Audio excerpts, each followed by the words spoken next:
మీరు కానీ మీ పిల్లలు కానీ టాన్సిలైటిస్ తో బాధపడుతున్నారా? పదే పదే యాంటీబయాటిక్స్ వాడి విసుగు చెందారా? ఆయుర్వేదిక్ పద్ధతుల్లో దీనికి నివారణ మరియు చికిత్స ఈ వీడియోలో తెలుసుకుందాం. Hi, myself doctor Vidyasagar from Shanmuga Ayur ENT and eye care Vijayawada.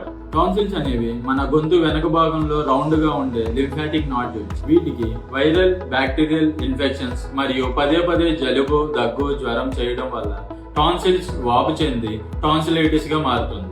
Tonsillitis యొక్క లక్షణాలు: గొంతు మంట, ఆహారం మింగినప్పుడు గొంతులో నొప్పి కలగడం, చెడు శ్వాస, జ్వరం, టాన్సిల్స్ పైన పసుపు లేదా తెలుపు రంగు పూత ఉండడం. ఇవి టాన్సిలైటిస్ యొక్క లక్షణాలు. టాన్సిలైటిస్ ముఖ్యంగా 3 రకాలు.